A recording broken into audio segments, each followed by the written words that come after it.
নমস্কার বন্ধুরা, প্রাণ গার্ডেনিং চ্যানেলের আরেকটা ভিডিওতে সবাইকে স্বাগত জানাই।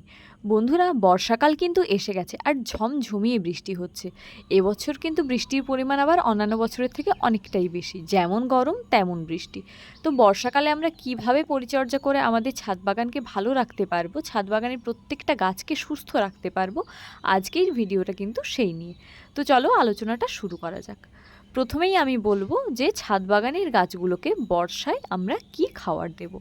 বন্ধুরা, আমাদেরকে কিন্তু বেশিরভাগ বাগানিদেরই বলতে শোনা যায় যে এখন বর্ষাকাল চলছে, তো এখন কি আমরা খাবার দেব। বন্ধুরা, আমি বলতে চাই, আমরা তীব্র গরমে খাবার দেব না, আমরা বর্ষায় খাবার দেব না, শীতে গাছের ডরমেন্সির জন্য আমরা খাবার দেব না। খাবার দেবটা কখন? আমাদের তো গাছে খাবারটা দিতে হবে। তাই বর্ষাকালেও কিন্তু আমরা গাছকে অভুক্ত একদমই রাখবো না। হ্যাঁ, মানলাম বৃষ্টির জলে প্রচুর পরিমাণে আমাদের মাইক্রোনিউট্রিয়েন্ট থাকে, হিউমিক অ্যাসিড থাকে, গাছের বৃদ্ধিকে অবশ্যই দ্রুত করে তোলে। কিন্তু তার সাথেও আমরা যখন টবের মধ্যে গাছ করছি, ও খুব লিমিটেড মাটি পাচ্ছে নিজের বেড়ে ওঠার জন্য। তো সেই জন্য ওকে কিন্তু আমাদের বাইরে থেকে কিছুটা হলেও খাবার দিতেই হবে। এই সময় আমরা কী ধরনের খাবার প্রয়োগ করব। বন্ধুরা, আমি বলবো এই সময় কিন্তু আমরা চেষ্টা করব বেশিরভাগ সর্ষের খোলটা অ্যাভয়েড করার। একদমই ঠিক শুনেছ, সর্ষের খোলটা অ্যাভয়েড করার। যারা রাসায়নিক খাবার দিতে চাও তারা খুব কম পরিমাণে একদম এনপিকে 19-19-19 বা 20-20-20 গাছের গোড়ায় দিতে পারো, বা বৃষ্টি যদি থামে স্টিকার সহযোগে গাছের পাতায় স্প্রে করতে পারো। আর যদি কেউ একদম জৈব সারের ওপর দিয়ে চালাতে চাও তাহলে কিন্তু তোমরা হাড় গুঁড়ো এবং শিংকুচি গাছের গোড়ায় মিশিয়ে দিতে পারো। এই সময় কিন্তু তোমরা সর্ষের খোল নাইট্রোজেনের সোর্স হিসেবে দেবে না। বর্ষার জলে গাছের বৃদ্ধি খুব দ্রুত হয়, তাই এক্সট্রা করে খোল দিয়ে নাইট্রোজেনের যোগান দেওয়ার কোনো প্রয়োজন নেই। এছাড়াও যেটা কাজটা করা যায় সেটা হলো, এই সময় কিন্তু বর্ষার জলে অনেকের টবে কেন্ন, কেঁচো ইত্যাদির প্রচুর আবির্ভাব হয়। তো সে জায়গায় কিন্তু আমরা টবের মাটিতে 10 বা 12 ইঞ্চি বরাবর এক মুঠো করে নিমখোল ব্যবহার করতে পারি। টব যদি এর থেকে বড় সাইজের হয় তাহলে সেক্ষেত্রে পরিমাণে বেশি ব্যবহার করতে হবে, এবং টব যদি 6 ইঞ্চির বা 8 ইঞ্চির হয় সেক্ষেত্রে হাফ মুঠো নিমখোল ব্যবহার করতে হবে।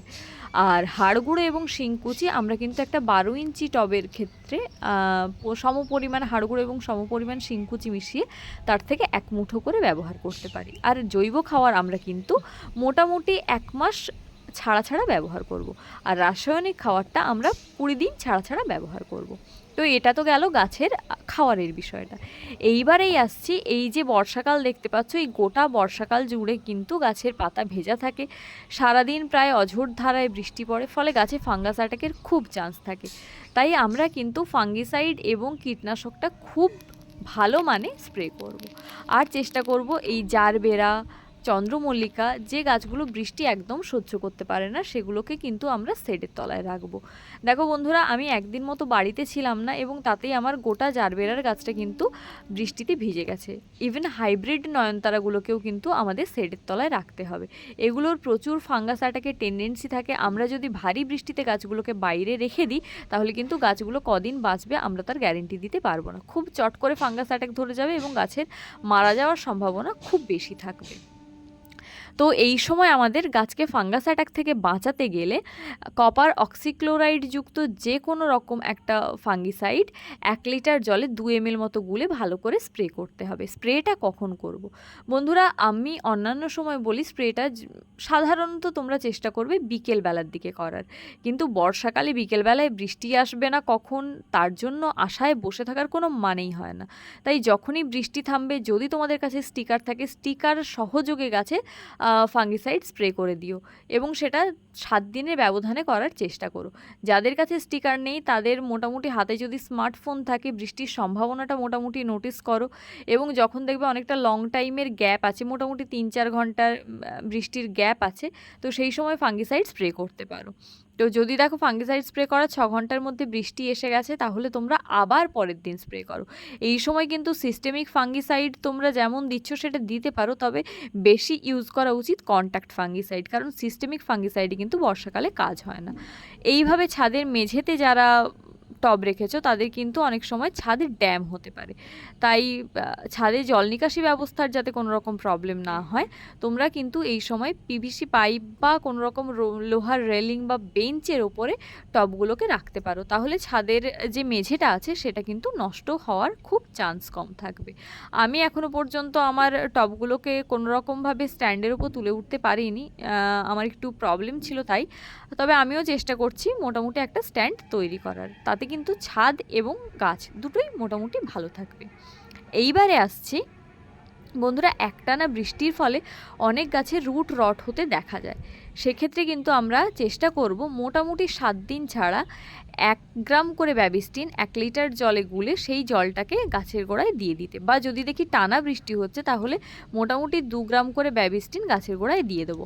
আর যত গাছে এই ধরনের আগের দিনের ফুল আছে এবং বৃষ্টিতে ভিজে গেছে এগুলোকে কিন্তু তুলে আমরা ফেলে দেব, কারণ এই ফুলগুলো যত গাছের পাতার সঙ্গে লেগে থাকবে তত পচতে থাকবে এবং তার থেকে ফাঙ্গাস অ্যাটাক হবে। তো সেই বিষয়টা আমাদের লক্ষ্য রাখতে হবে।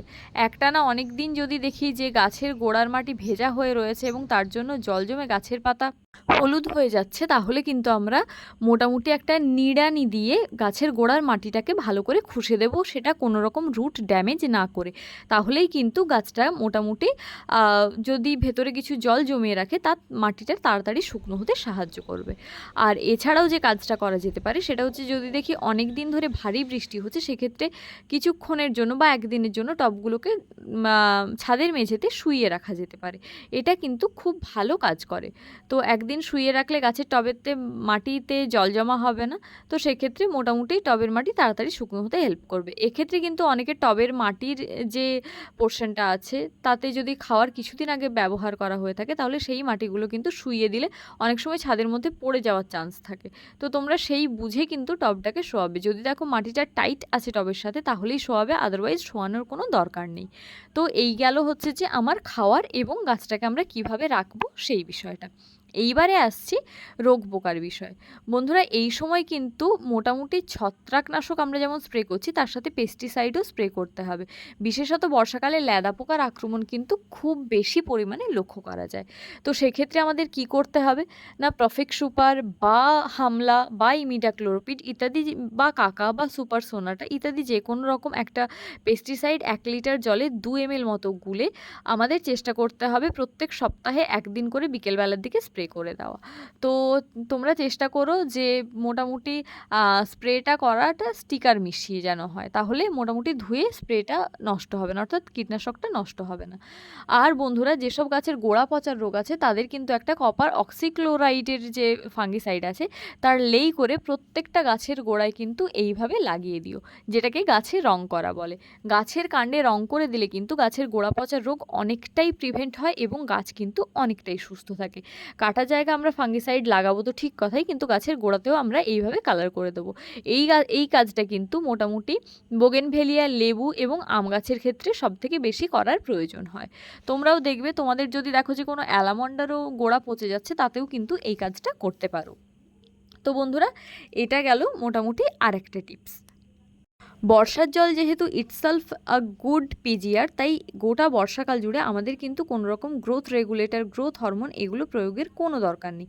তবে যাদের অনেক দিনের কাজ তারা কিন্তু চাইলে মোটামুটি 1 মাস ছাড়া ছাড়া একবার করে সিউইড এক্সট্রাক্ট বা যে কোনো রকম ভালো মানের অনুখাদ্য 1 লিটার জলে 1 গ্রাম করে মিশিয়ে গাছে স্প্রে করতে পারো।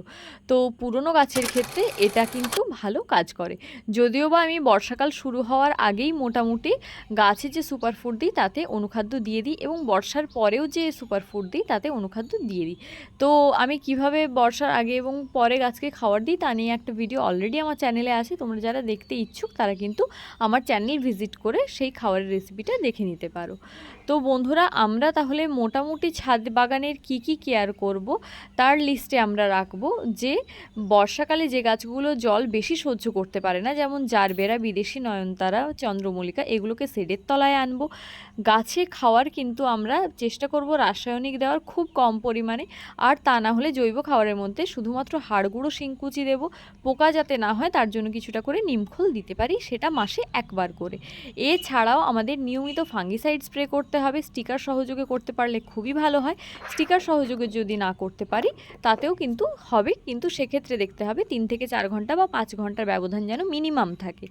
এরপরে আমাদের পেস্টিসাইডের দিকেও মোটামুটি নজর রাখতে হবে, যাতে কোনোভাবে গাছের গ্রোয়িং সিজনে পোকা গাছের পাতা কেটে গাছটাকে নষ্ট না করে দিতে পারে, সেদিকে খেয়াল রাখতে হবে। তো বন্ধুরা, বর্ষাকালে অনেক সময় দীর্ঘ সময় ভারী বৃষ্টির পর হঠাৎ করে কড়া রোদ উঠে যায় এবং তার ফলে কিন্তু অনেক গাছের পাতা ঝিমিয়ে পড়ে। সেক্ষেত্রে আমাদের যদি মোটামুটিভাবে দেখতে হবে, গাছ যদি ওইভাবে ঝিমিয়ে পড়ে তাহলে কিন্তু গাছটাকে তৎক্ষণাৎ শেডের তলায় আনতে হবে এবং তারপর গাছের গোড়ার মাটিটাকে কিন্তু ভালো করে শুকিয়ে নিতে হবে এবং তারপর থেকে আমরা চেষ্টা করব গাছের গোড়ায় রুট হরমোনওয়ালা জল মোটামুটি দিতে। আর ততদিনের জন্য গাছটাকে কিন্তু আমরা কোনোভাবেই আর বৃষ্টির মধ্যে বের করব না। তো এইভাবে ট্রিটমেন্ট করতে থাকলে কিন্তু গাছটা মোটামুটি সুস্থ হয়ে যাবে। চাইলে এই সময় রুট হরমোনের পাশাপাশি অল্টার করে করে হিউমিক অ্যাসিড 1 লিটার জলে 1 ml বা 1 গ্রাম করে দিয়ে সেই জলটাও দেওয়া যেতে পারে। তো বন্ধুরা, এই ছিল আমার বর্ষায় বাগান কেয়ারের একটা ছোটোখাটো ভিডিওটা যদি ভালো লাগে প্লিজ লাইক করো, তোমার বাগানে বন্ধুদের সাথে শেয়ার করো আর চ্যানেলটা সাবস্ক্রাইব করে প্রাণ গার্ডেনিংয়ের সাথে থেকো। আর অবশ্যই করে যদি কোনো টপিক অমিট হয়ে থাকে তা আমাকে কমেন্ট করে জানিও। কোনো কোয়ারিজ থাকলে বা কোথাও বুঝতে না পারলে তাও আমাকে অবশ্যই কমেন্ট করে জিজ্ঞেস করতে পারো। তো আজকের ভিডিও এই পর্যন্তই, আসছি খুব শিগগিরই অন্য একটা ভিডিও নিয়ে তোমাদের সাথে। নমস্কার।